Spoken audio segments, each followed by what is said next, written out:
to Shalom Aleichem. So today we will be doing a Q&A video that I said I would film like months ago, and I asked for questions and whatnot, and you guys gave me some pretty good questions, and I'm going to answer them right now. You're Worth It XOX says, who has been the most understanding of your mental health in your family? Like, people who I actually talk to would be my mom, and people who understand are probably my cousin. You're Worth It XOX also asks, how have you been this week? The week I'm filming this right now, I've been pretty good. Anxious, more anxious than usual, but I've been pretty good. You're Worth It XOX also asks, what is your favorite food? So that's kind of hard for me because I like pretty much all food. I'm a vegan, so anything that's vegan I pretty much like. Except for avocados, I don't like avocados so much. Probably watermelon is my favorite food. Watermelon is so good. I'm trying to think of like other really good foods, but I can't right now. So I'll go with watermelon. Our last question is, what helps you stay focused on recovery when things get tough? And that would have to be watching all the mental health YouTubers' videos.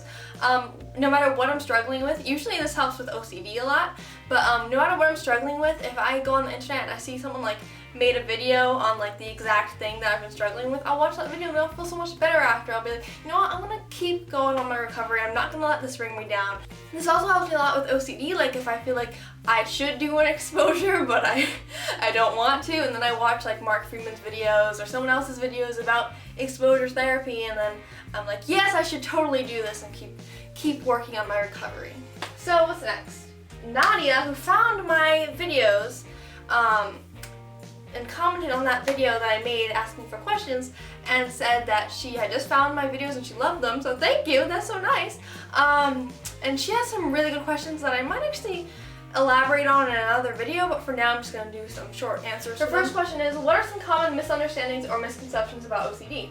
And probably the biggest misconception is that it's only for clean freaks.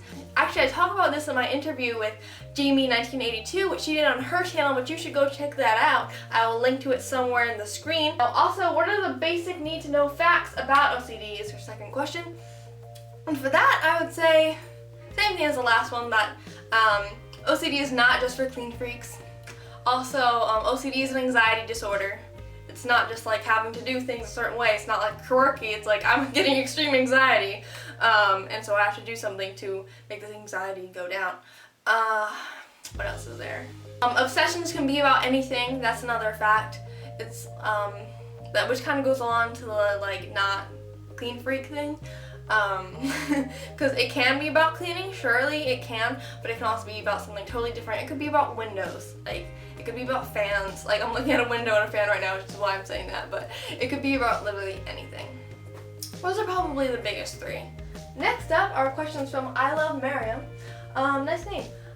She said, how old are you / what grade are you in? If you're in college, what are you studying or plan to study? So I study business right now, but I'm thinking about changing to psychology because psychology is something that interests me way more. Plus it's way less math classes, and I don't like math. I mean, I wanted to do business because I want to own a business someday, but I think I might want to just maybe minor in business and then major in psychology if I can do that. So yeah, that's what I study and what I plan to study. Angie Lupus Life, who comments on my videos a lot, thank you Angie.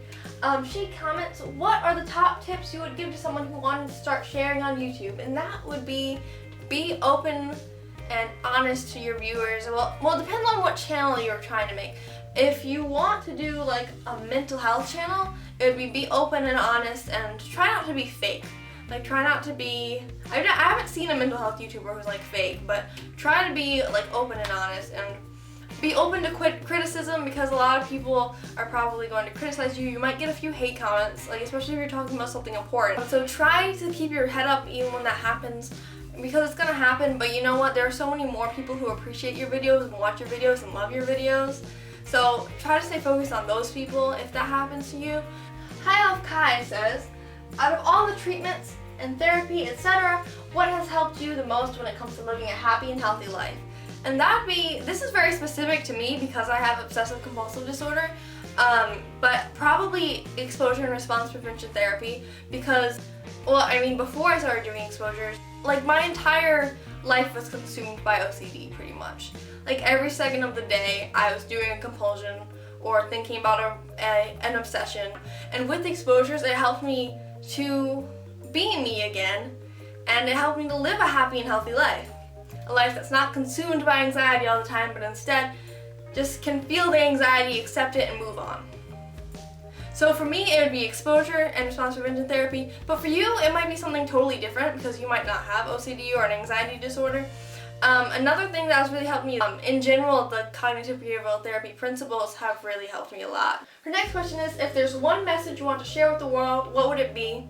And that message is very simple. Let me see if I have something to... Yes, I do have the thing. My one message. Now, I recently got a Wreck This journal, which is amazing, by the way, and there's one page that says, this page is a sign, what do you want it to say? And I kind of thought about like a question similar to this that Kai asked, which what would I want to share with the world? If I could have one sign to put up somewhere that everyone in the world would see it, what would I show? And this is what I would show.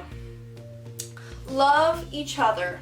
Because I really think that's all we need to do, is just love each other. Like, and that's how we'll live happy lives on this earth. Like, there's no use in being mean to people. It's just like, why? You don't want someone to be mean to you, so why are you being mean to them? Like, chill, bro. Just love each other, okay? Anyway, her next question is, do you have a happy place where you go to escape and be alone with your thoughts?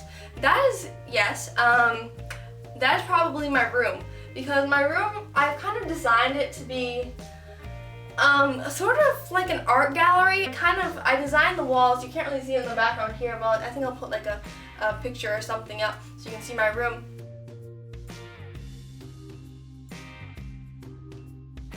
But the walls are kind of like my own. They were an art project I did a long time ago. I painted them myself. And the whole room, the whole feel of the room gives me such a serene sort of feel. However, now I've recently taken down most of my artwork and posters because we're going to be moving soon, so I have to pack all those up. Her last question is, if you could be an animal, what would you be? I think we all know the answer to that question.